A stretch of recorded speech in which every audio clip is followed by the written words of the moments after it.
الحمد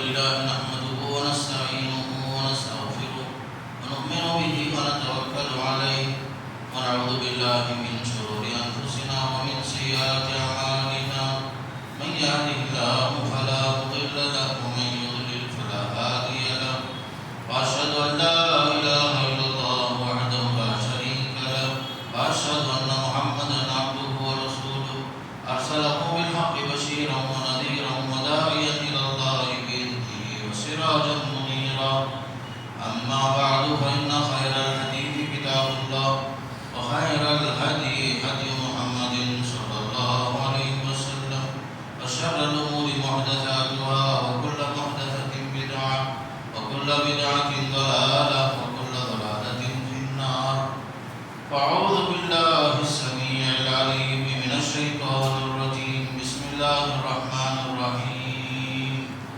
قد أفلح من تزكى عن ابن عمر رضي الله عنهما قال فرض رسول الله صلى الله عليه وسلم صدقة الفطر على العبد والحر والذكر والأنثى صاعا من تمر أو صاعا من شعير وفي رواية قال أمر أن تؤدى بها قبل خروج الناس إلى المصلى رواه البخاري أو كما قال صلى الله عليه وسلم تمام تعریف مصلی کے جس نے ہمیں ماہ رمضان کے مبارک ایام نصیب فرمائے قرآن کا مہینہ نصیب فرمایا روزے رکھنے کی توفیق نصیب بخش درود و سلام ہو اللہ کے نبی صلی اللہ علیہ وسلم پر آپ کے صحابہ کرام تابعین اور تبع تابعین سے اللہ راضی ہو اللہ تعالیٰ ہم سب کی خدمات قبول فرمائے اور انہیں جنت نصیب فرمائے اور ہمیں بھی ان اعمال کے ساتھ اللہ کی مرضی پانے کی توفیق نصیب بخش اور ہمیں بھی نیک لوگوں میں صالحین میں شامل فرما کر باب الریان میں داخلے کی سعادت نصیب فرمائے محترم حضرات اللہ کا لاکھ لاکھ شکر ہے احسان ہے ماہ رمضان شروع بھی ہوا یہ آخری جمعہ 14 جمعہ ہے لوگوں نے اس کا نام جمعۃ الوداع رکھا ہے جو شرعاً ثابت نہیں ہے جمعۃ الوداع کے نام سے لوگ اسے یاد کرتے ہیں اہمیت دیتے ہیں حالانکہ قرآن اور حدیث میں اس طرح کی کوئی چیز نہیں ہے یہ 14 جمعہ ہے تاخراتیں 4 گزر چکی ہیں 5ویں تاخرات باقی ہے جو کل کے دن ہے اللہ ہمیں شب قدر پانے کی توفیق نصیب بخش اللہ ہمارے گردنوں کو جہنم سے آزاد فرمائے ہمیں نیک اعمال کی توفیق نصیب بخش محترم حضرات ابھی آپ کے سامنے سورہ اعلیٰ کی ایک آیت قد افلح من تزکا جس میں اللہ نے یہ فرمایا کامیاب ہو گیا وہ شخص جس نے پاکیزگی اختیار کر لی عمر بن عبدالعزیز رحمہ اللہ سعید بن مسیب رحمہ اللہ نے فرمایا اس آیت سے مراد جو ہے صدقہ فطر ہے زکوٰۃ الفطر مراد ہے حدیث میں ابن عمر رضی اللہ عنہ کی مشہور حدیث ہے بخاری میں تو انہوں نے فرمایا کہ آپ صلی اللہ علیہ وسلم نے مسلمانوں پر مردوں عورتوں آزاد غلام سب پر صدقہ فطر واجب فرمایا 1 سا جو میں سے یا 1 سا کھجور میں سے اور ایک روایت میں ہے عید کی نماز جانے سے پہلے نکالنے کا حکم دیا ہے بعض روایتیں یہ بھی آتی ہیں عید الفطر سے پہلے زکوٰۃ الفطر جو ہے پنیر 1 سا منخا یا جو ہے اسی طریقے سے گیہوں 1 سا کی روایت بھی آتی ہے ابو سعید خدری رضی اللہ عنہ فرماتے ہیں ہم لوگ اس زمانے میں یہی نکالتے تھے جو ہمارے پاس جو اناج کی شکل میں تھا اور میں وہی دوں گا حضرت ابو سعید خدری رضی اللہ عنہ فرمایا۔ اب اس کی حکمت یہ ہے کہ زکوٰۃ الفطر کی مشروعیت کیا ہے، جیسے قرآن سے ثابت ہے، حدیث سے ثابت ہے۔ حکمت خود حدیث میں آیا، طہارۃ للصائم من اللغو والرفث، روزے دار سے بہت سارے غلطیاں ہو جاتی ہیں، روزے میں بیکار باتیں ہو جاتی ہیں، گناہ کا کچھ کوئی کام بھی بندہ کر دیتا ہے روزے کی حالت میں، شہوت کی کوئی بات کر دیتا ہے، ان تمام سے پاکی کا ذریعہ ہے یہ صدقۃ الفطر۔ اور ایک روایت میں ہے وَطُعَمَةٌ لِلْمَسَاكِينِ، مسکینوں، فقیروں، غریبوں کے لیے کھانے کا ذریعہ ہے، عید کی خوشی میں شریک ہونے کا ذریعہ ہے۔ کب دینا؟ عید کی نماز جانے سے پہلے، ایک دن پہلے بھی دے سکتے ہیں، 2 دن پہلے بھی دے سکتے ہیں۔ اس کی شکل یہ ہے، عہد نبوت میں اجتماعی نظام تھا، جس طرح زکوٰۃ کا اجتماعی نظام تھا، زکوٰۃ الفطر بھی لوگ جمع کرتے تھے، باقاعدہ بیت المال سے فقراء میں، مساکین میں تقسیم کرتے تھے۔ ماشاءاللہ ابھی بھی ہمارے پاس بہت سارے جگہوں میں لوگ جو ہیں اجتماعی شکل میں تقسیم کرتے ہیں، خوشی کی بات ہے۔ بعض جگہ میں لوگ جو ہیں کٹس کے نام سے لوگوں کو کچھ چیزیں جمع کر کے تیل کی شکل میں، چاول کی شکل میں، گھی کی شکل میں کھانے پینے کی اشیاء عید سے پہلے تقسیم کرتے ہیں۔ یہ بھی بڑی اچھی چیز ہے تاکہ فقراء کی ضرورت پوری ہو جائے۔ الغرض یہ سب پر ہے، صاحب نصاب ہونا کوئی ضروری نہیں ہے۔ جس طرح زکوٰۃ میں نصاب ہے، زکوٰۃ الفطر میں صاحب نصاب ہونا کوئی ضروری نہیں ہے، سب پر ہے، غلام پر، آزاد پر، چھوٹے پر، بڑے پر، مرد پر، عورتوں پر۔ یہ مشروع ہے، واجب ہے، بمعنی فرض جو ہے واجب ہے۔ اللہ کے نبی صلی اللہ علیہ وسلم باقاعدہ یہ اعلان فرمایا، اس میں کوئی بلا استثناء سارے لوگ شریک ہوتے ہیں، عید کی نماز سے پہلے ادا کرنا ہوتا ہے۔ رمضان کا جو آخری عمل ہے، ایک طرف شب قدر کی تلاش ہے اور دوسری طرف زکوٰۃ الفطر کا معاملہ ہے۔ تو زکوٰۃ الفطر کے لیے کوئی صاحب نصاب ہونے کی کوئی شرط نہیں ہے، ہر مسلمان ادا کرے گا، دے گا اپنے اپنی حیثیت کے مطابق۔ جو غلہ ہم کھاتے ہیں، ہماری حیثیت سے ہم کھاتے ہیں، کچھ لوگ ریشن کا چاول کھاتے ہوں گے، کوئی خرید کر کھا رہا ہے، کوئی اپنی کھیتی باڑی سے کھا رہا ہے، اپنے اپنے حیثیت سے ایک ساتھ جو ہے تقریباً 2.5 کلو کا ہوتا ہے، 2.5 کلو کا جو ہے تقریباً ایک ساتھ مقرر ہے، تو اسے خوش دلی کے ساتھ ادا کرنا چاہیے سارے مسلمان، فقراء، مساکین، غریبوں کے لیے، ان تمام مساکین کے لیے جو تو ہمارے مسلمان بھائی ہیں، وہ عید کے دن کسی طرح محتاج نہ ہوں، لوگوں کے سامنے ہاتھ نہ پھیلائیں، یہ اہم مقصد ہے۔ جیسے حدیث میں بھی آیا اغنوہم عن السؤال عن الطواف فی ھذا اليوم، عید کے دن ان لوگوں کو بھیک مانگنے سے ان کو بے نیاز کر، یہ مشروعیت ہے۔ الغرض اب جو دوسرا ایک مسئلہ یہ ہوتا ہے، وہ زمانے سے، صحابہ کے زمانے سے جو چیز ہے کہ جو ہے اس میں کیا دینا افضل ہے، تو ہم یہ بھی کہتے ہیں محدثین کے حساب سے اناج دینا افضل ہے۔ تو شیخ الحدیث مولانا حافظ الوادی صاحب رحمۃ اللہ علیہ کے فتوے میں بھی انہوں نے غلے کو افضل قرار دے کر قیمت کو جائز قرار دیا ہے۔ اس میں علماء کی 3 رائے ہیں۔ ایک رائے جو جمہور علماء میں تقریباً ایک طرف غلہ دینے کو رائے وہی افضل قرار دیتے ہیں، اور دوسری طرف شیخ الاسلام ابن تیمیہ رحمۃ اللہ علیہ، جس میں مصلحت ہو، جو مصلحت راجحہ ہو، جس میں فقراء مساکین کا فائدہ ہو، اس کو سامنے رکھو۔ تیسری رائے قیمت دینا افضل ہے۔ اس سلسلے میں ہم دیکھتے ہیں تو عہد نبوت میں صلی اللہ علیہ وسلم کے زمانے میں سن 2 ہجری میں زکوٰۃ کی مشروعیت ہوئی، زکوٰۃ فرض ہوئی، ساتھ میں زکوٰۃ الفطر کا بھی اعلان ہوا ساتھ میں ہی۔ 10 سال کے عرصے میں آپ صلی اللہ علیہ وسلم کے دور میں اس زمانے میں جو سکہ چلتا تھا، درہم دینار تھا، مانتا ہوں درہم و دینار تھا. درہم و دینار وہ زمانے میں ایران اور روم کا تھا. ایران اور روم کا تھا. اسلامی حکومت سے کوئی سکہ نہیں بنایا گیا. اس کو جو ہے درہم بیزنطی یا دینار ساسانی کہتے ہیں. یہ چلتا تھا مارکیٹ میں. لیکن زیادہ چیز جو عام تھی, چیز کا تبادلہ چیز سے ہوتا تھا. کھجور کا تبادلہ کھجور سے, یا جو کھجور دے کر چاول لیتے تھے, یا چاول دے کر کے گیہوں لیتے تھے. عہد نبوت میں یہی مارکیٹ کا سسٹم تھا. اس کو بائع مخایضہ بولتے ہیں.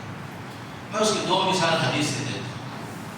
اللہ کے رسول صلی اللہ علیہ وسلم نے فرمایا بکری کے بارے میں, جس نے بکری خریدی اس کے تھن میں جو ہے دودھ روک کے رکھ کر کے لوگ بزنس کرتے تھے تاکہ دیکھنے میں اس کا تھن بڑا معلوم ہو, دودھ زیادہ ہے بول کر لوگ خرید لیں.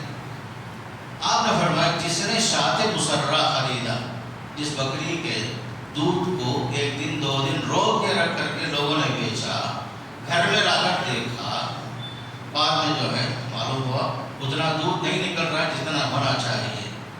اب چونکہ وہ دودھ نکال چکا ہے, دودھ دوہ چکا ہے, اللہ کے رسول نے فرمایا جس نے ایسی بکری خریدی, پسند نہیں آئی, واپس کرنا چاہتا ہے, اس کو 1 سا کھجور واپس دے کر کے بکری واپس کر دی. وہ دودھ کا بدلہ, دودھ کا جو معاوضہ ہے درہم و دینار میں, پر 1 سا کھجور دے دو. اس طریقے سے وہ بکری واپس بھی کر دو. اگر آپ کو پسند نہیں ہے, پسند ہے تو رکھ لو, واپس کرنا ہے تو دودھ کے بدلے میں 1 سا دے دو. وہ زمانے میں مارکیٹ کا سسٹم چیزوں کا ہی تبادلہ تھا. صحابہ کرام خیبر کے مدینے کے کھجور لے کر گئے, خیبر کا عمدہ کھجور لے کر آئے, اللہ کے رسول صاحب نے پیش کیے. تو آپ نے دیکھا کھجور بڑا عمدہ ہے بھائی. آپ پوچھئے اکل تمر خیبر ہکذا, کیا خیبر کے سارے کھجور اسی طرح ہیں کیا؟ صحابہ بولے نہیں یا رسول اللہ, ہمارے جو کھجورات تھے مدینے کے 2nd کوالٹی 3rd کوالٹی, وہ دے کر کے ہم لوگ خیبر کے اچھے کھجوران لے کر آئے, برابر برابر, 1 سا کے بدلے 1 سا. ایسا نہیں 2 سا کے بدلے 1 سا, 3 سا کے بدلے 2 سا, ایسا جو ہے ہمارا کھجور زیادہ دے کر ان کا کھجور کم لے کر. تب آپ نے فوراً فرمایا نہیں, اس میں تو سود ہے. اگر آپ کو چیز کا تبادلہ چیز سے کرنا ہے تو برابری کے ساتھ کرو, یہ 1 سا وہ 1 سا. ورنہ ایسا کرو تمہارے کھجوروں کو بیچ دو, پھر اس کے بعد اس کے بدلے میں عمدہ کھجور الگ سے خریدو. جب چیز کا تبادلہ چیز سے, ایک چیز کی چیز سے کر رہے ہو, اس میں جو ہے تفاضل نہیں ہونا چاہیے. گیہوں ہے گیہوں کے عوض گیہوں برابر برابر, سونا ہے سونے کے بدلے برابر برابر, چاندی چاندی کے برابر برابر برابر. یہ اصول ہے, ورنہ سود کا امکان ہو جاتا ہے, سود ہو جاتا ہے. تو آپ کو معلوم ہونا چاہیے کہ خیبر میں بھی جو اب صحابہ نے جو بزنس کیا کھجور کے بدلے کھجور, اور وہ زمانے میں یہ 5 چیزیں جو ہیں وہ زمانے میں تبادلہ ہی ہوتی تھی. کھجوروں کا, گیہوں کا, پنیر کا, منقے کا, گیہوں کا جو تبادلہ ہوتا تھا مارکیٹ میں. درہم دینار لینے کا سسٹم کم تھا. سکے اسلامی سکے نہیں بنے. کب بنے اسلامی سکے معلوم ہے؟ سن 75 ہجری میں خلیفہ مروان عبد الملک بن مروان کے زمانے میں پہلا اسلامی سکہ بنا. تب تک کون سے سکے چلتے تھے؟ صرف درہم و دینار ایران اور روم کا چلتا تھا. آپ صلی اللہ علیہ وسلم کے پاس وہ زمانے میں وہی چلتا تھا. تو بہرحال مارکیٹ میں وہی چیز کا رواج تھا. پیسہ دے کر لینے کا سسٹم نہیں تھا, چیزوں کا تبادلہ چیزوں سے ہوتا تھا. اسی لیے آپ دیکھیں گے صحابہ کے زمانے میں درہم و دینار کی بات لوگوں کے پاس گھروں میں کم ہی تھا. اشیاء کا تبادلہ اشیاء سے ہوتا تھا. اسی کو حدیث کی اصطلاح میں, فقہ کی اصطلاح میں بائع مخایضہ کہتے ہیں. اس سلسلے میں صحابہ کے زمانے میں ہم دیکھتے ہیں جو لوگ قیمت دینے کے قائلین میں سے ہیں, اس میں بھی بڑی جماعت صحابہ کی ہے.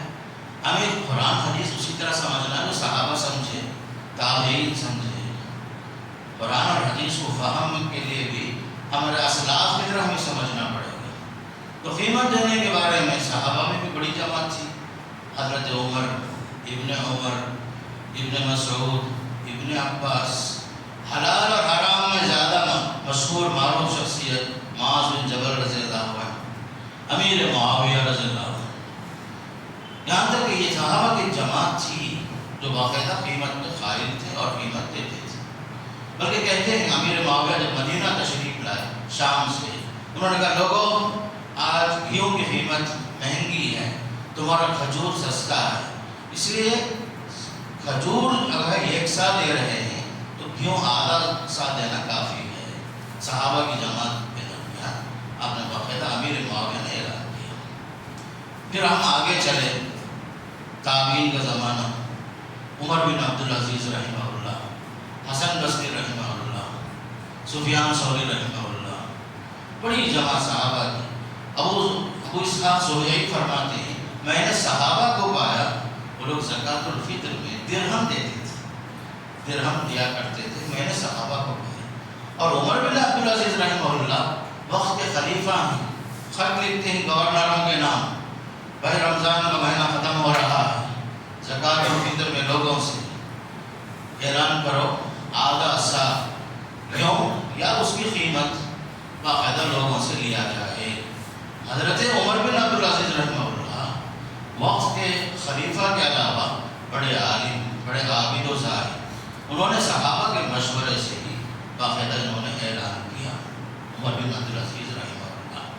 پھر ائمہ حضرات میں امام بخاری کے استاد امام اوزاعی رحمۃ اللہ علیہ، لیث بن سعد رحمۃ اللہ علیہ، حبیب بن اوس رحمہ اللہ، امام ابو حنیفہ رحمۃ اللہ علیہ، اور بھی بہت سارے حضرات جو قیمت کے قائل ہیں۔ بلکہ اس کے لیے سب سے بڑی دلیل یہ بھی ہے، حضرت معاذ بن جبل رضی اللہ عنہ اللہ کے رسول کے زمانے میں یمن گئے تھے۔ اللہ کے رسول نے ان سے کہا گورنر کے حیثیت سے جا رہے ہیں، داعی کے حیثیت سے جا رہے ہیں معاذ بن جبل رضی اللہ عنہ یمن، آپ نے فرمایا خذ الحب من الحب، معاذ لوگوں سے زکوٰۃ وصول کرنا، اناج کے بدلے اناج، اونٹ کے بدلے اونٹ، بکری کے بدلے بکری، گائے کے بدلے گائے لے کر آنا۔ حضرت معاذ پہنچے، یمن پہنچ کر دیکھے یمن میں جو ہے عمدہ لباس بنتا تھا، کپڑے بنتے تھے، چادریں بنتی تھی۔ یہ کب کا قصہ بول رہا ہوں؟ عہد نبوت کا قصہ۔ حضرت معاذ نے وہاں اعلان کیا دیکھو بھائی تمہارے پاس کپڑے آسان ہیں، کپڑے تمہارے پاس زیادہ استعمال میں ہیں، میں یہاں سے کھجور لے کر نہیں جاؤں گا، آپ لوگ ایسا کرو زکوٰۃ کے معاملے میں آپ لوگ یہ چادر یا قمیصیں دے دو جو مدینہ والوں کے لیے زیادہ مناسب ہے، وہاں اس کی ضرورت زیادہ ہے۔ تو آپ نے یہی اعلان کیا، لے کر بھی آئے مدینہ، آپ صلی اللہ علیہ وسلم نے اس پر کوئی انکار نہیں کیا، کوئی انکار نہیں کیے۔ حضرت معاذ بن جبل رضی اللہ تعالیٰ عنہ کے دور میں جب زکوٰۃ جو فرض ہے ایک اعلیٰ چیز ہے تو اس کے مقابلے میں زکوٰۃ الفطر اس سے کم چیز ہے، قیمت کے حساب سے، حیثیت کے حساب سے، مشروعیت کے حساب سے، تو بدرجہ اولا زکوٰۃ الفطر میں قیمت دینا افضل ہے۔ تو لہذا بات سمجھنے کی یہ ہے کوئی اختلاف نہیں ہے، اختلاف کیا ہے، افضل کیا ہے۔ محدثین وغیرہ کی ایک جماعت، ائمہ حضرات کی ایک جماعت اناج کو افضل قرار دیتی ہے، جبکہ صحابہ، تابعین، تبع تابعین اور ائمہ کی بڑی جماعت قیمت کو افضل قرار دیتی ہے۔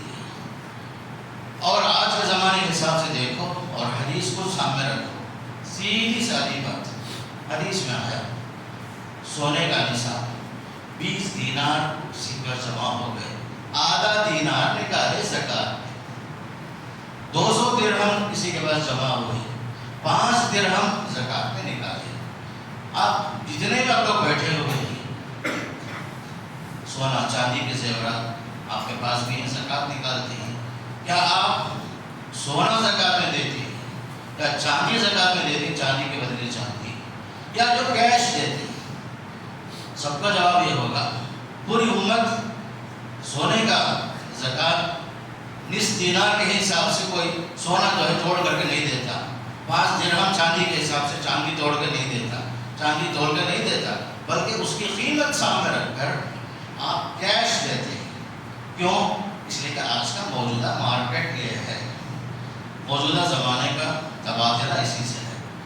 اگرچہ ایک حدیث ہے زکوٰۃ کے بارے میں، 20 دینار کا نصف دینار، 200 درہم کا 5 درہم۔ آپ کیا کرتے ہیں؟ فوراً ویلیو لگائے موجودہ کرنسی کے حساب سے۔ مال تجارت میں بھی سب میں بھی آپ نے کیا کیا؟ نوٹ کا تبادلہ کیا، آپ نے کرنسی کو دیا۔ وہی حالت یہاں بھی ہے۔ آج کا مارکیٹ یہ ہے، عہد نبوت میں مارکیٹ وہ تھا، چیزوں کا تبادلہ چیزوں سے ہوتا تھا۔ لوگ جو ہے چاول دے کر گیہوں لیتے، منافع دے کر کے گیہوں لیتے، پنیر دے کر کے کھجور لیتے تھے۔ اگر کوئی شخص 2.5 کلو کھجور دے رہا ہے، الحمدللہ زکوٰۃ الفطر، 2.5 کلو پنیر دے رہا ہے، الحمدللہ 2.5 کلو منافع دے رہا ہے، حدیث کے مطابق، خوشی کی بات ہے، الحمدللہ، اللہ قبول فرمائے، میں انکار نہیں کر رہا ہوں۔ اگر کوئی شخص اس کے مقابلے میں اس کی قیمت دے رہا ہے اور اس میں رعایت کس کی؟ فقراء کی رعایت، مساکین کی رعایت۔ اگر سب جو ہے چاول ہی دیے مسکین کی، باقی ضرورتیں کیسے پوری کرے گا؟ ہم لوگ مدینہ منورہ میں عید کی نماز کو جاتے تھے، آج بھی وہی معمول ہے وہاں۔ فجر کی نماز کو چلے جاتے، عید کی نماز تک بیٹھ جاتے، راستے میں زکوٰۃ الفطر بیچتے ہیں لوگ، زکی عصائم، زکی عصائم، 10 ریال میں 2.5 کلو چاول گیہوں ملتا تھا، لے کر کے مسکین کو دیے۔ فوراً وہ مسکین کیا کرتا ہے؟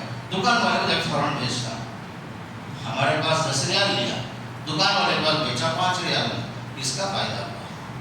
مسکین کا ہوا یا دکان والے کا ہوا؟ دکان والے کا فائدہ ہوا۔ بلکہ کل رات میں بہت دیر تک مطالعہ کر رہا تھا، علماء سے ڈسکس کر رہا تھا، یہاں تک بتایا ہمارے علماء مدینے کا حال کہ آخر میں یہ چاول مسکین لیتے لیتے دکان والا نہیں لیا بولے تو آخری میں ایک طرف رکھ کر کے خاموش چلے جاتے، جو پیسہ ہے وہ جیب میں رکھ لیے، جو چاول جمع ہوئے، گیہوں جمع ہوا وہ لے کے نہیں جاتا، سڑک پہ چھوڑ کے چلے جاتے۔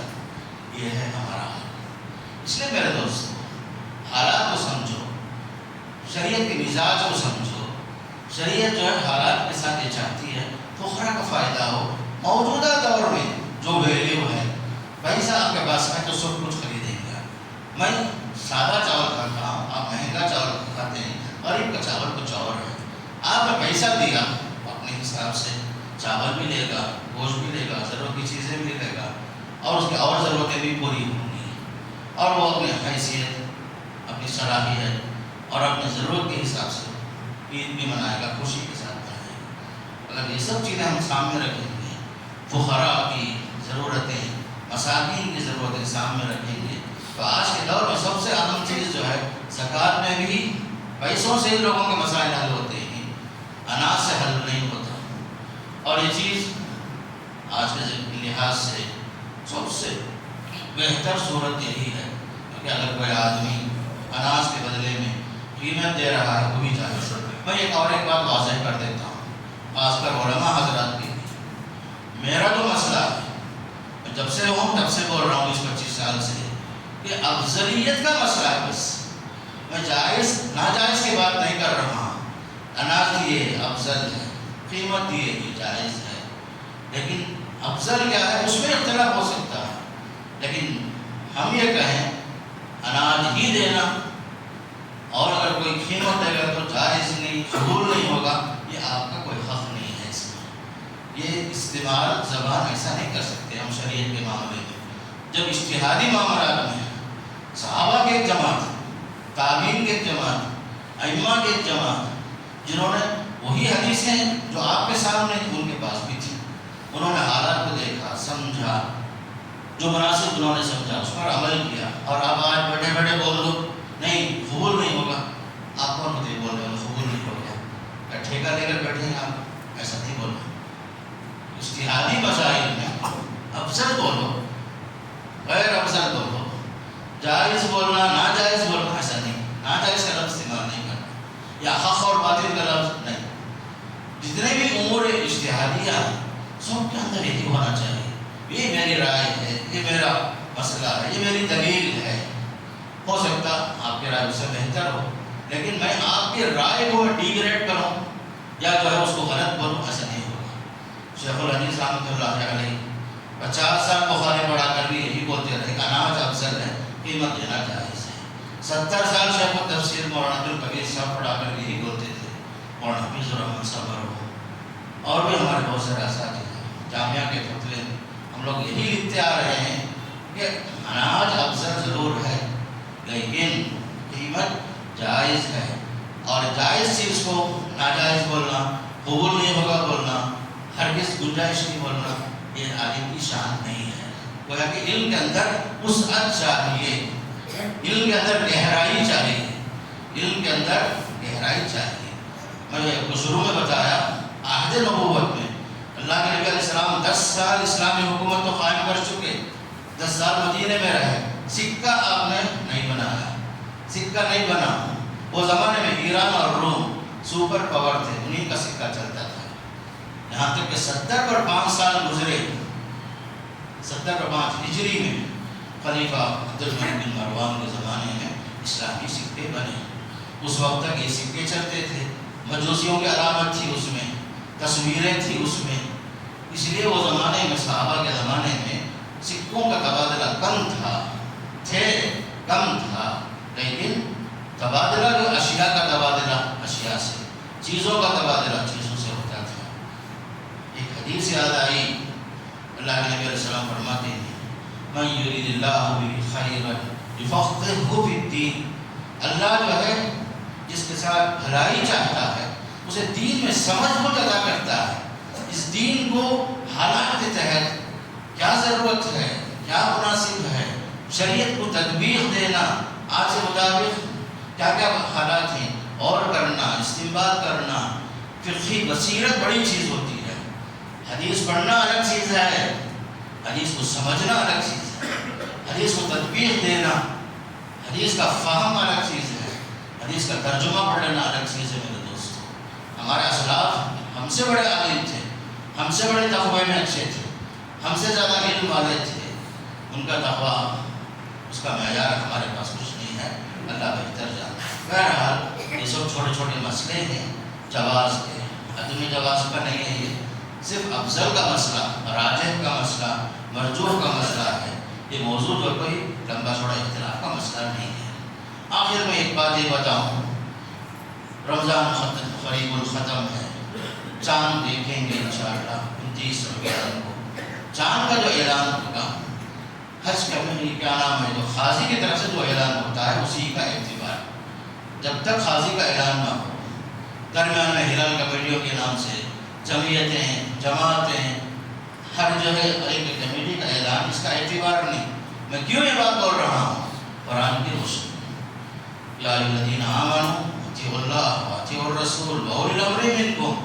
اولو الامر جو ہے، اگرچہ یہ اسلامی حکومت یہ نہیں ہے، ڈیموکریسی ہے، جمہوریت ہے، حکومت کی طرف سے ہر اسٹیٹ کا قاضی مقرر ہے، اسی کے اعلان پر چھٹیوں کا اعلان ہوتا ہے، آپ کے اعلان پر نہیں ہوتا. آپ کا اعلان کب ہونا؟ قاضی کے اعلان کے بعد. قاضی کے اعلان سے پہلے آپ کا اعلان کر لینا یہ مناسب نہیں، اس لیے کہ اطیعوا اللہ واطیعوا الرسول واولی الامر منکم. اولو الامر میں باقاعدہ حکومتوں نے ہر اسٹیٹ کا قاضی، ہر ڈسٹرکٹ کا قاضی مقرر کیا. چاند اگر آپ دیکھیں گے، قاضی کو خبر دیں گے. جو اعلان شرعی ہوتا ہے وہ اعلان شرعی صرف اور صرف قاضی کا ہے. تیسری اور ایک اہم بات بتاؤں، رمضان کا مہینہ ہے، آپ عافیت کے ساتھ روزہ رکھیں، اللہ قبول فرمائے. لیکن ان دنوں میں آپ کے بھائی فلسطین میں، غزہ میں دوبارہ وہاں پر ظالموں نے بمباری شروع کی، ان کے نیند کو حرام کیا، ان کے سکون کو برباد کیا، مسجدوں کو شہید کیا، کئی لوگ شہید ہو گئے. اب ان ظالموں کے حق میں بد دعا کرو، اللہ ان کو ستیہ ناش کرے، برباد کرے. ان مظلوموں کے اللہ حمایت فرمائے. اللہم شدد شملہم، اللہم دمر دیارہم، اللہم انصر الاسلام والمسلمین.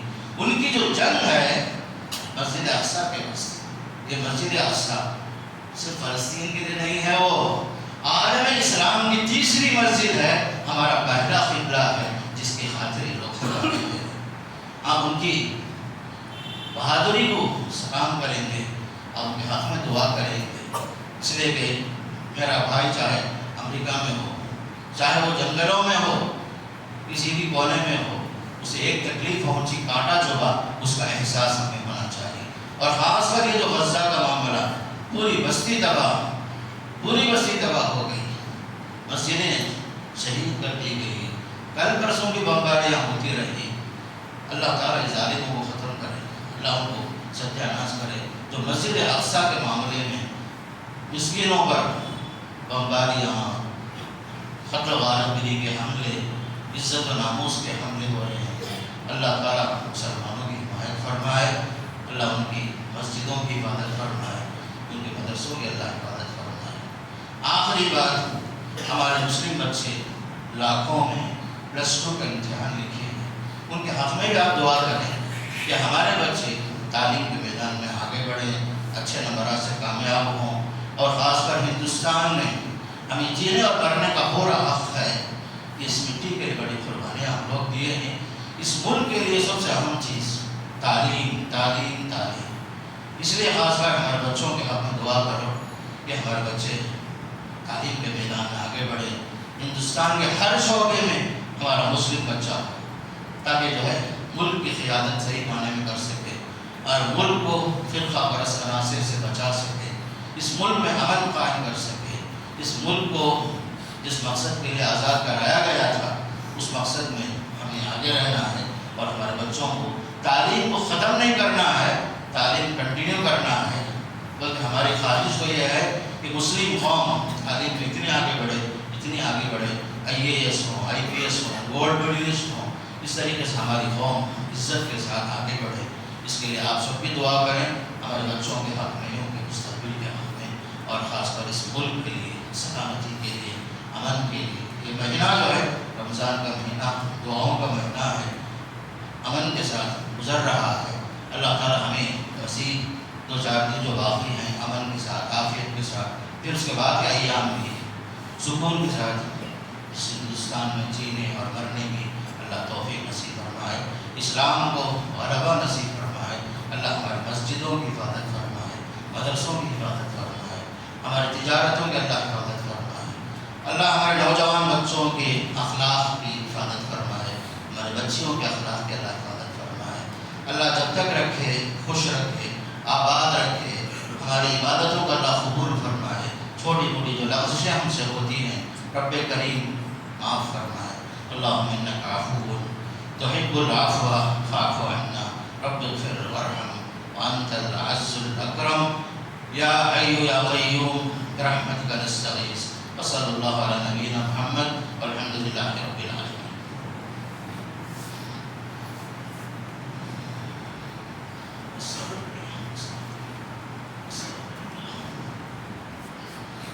الحمد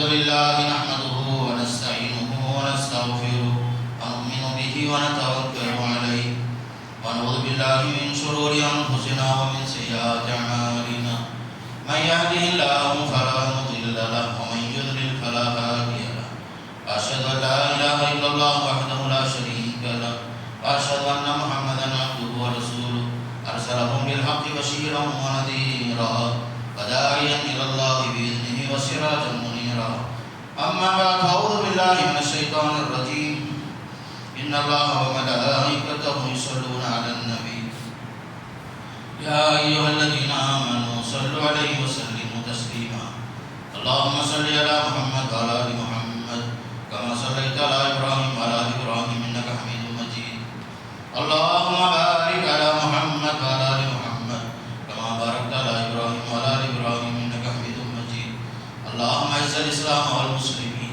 واخذل الكفرة والمشركين ودمر أعداءك أعداء الدين اللهم انصر من نصر الدين ربنا آتنا في الدنيا حسنة وفي الآخرة حسنة وقنا عذاب النار عباد الله اذكروا الله يذكركم وادعوه يستجب لكم ولذكر الله تعالى أكبر والله يعلم ما تصنعون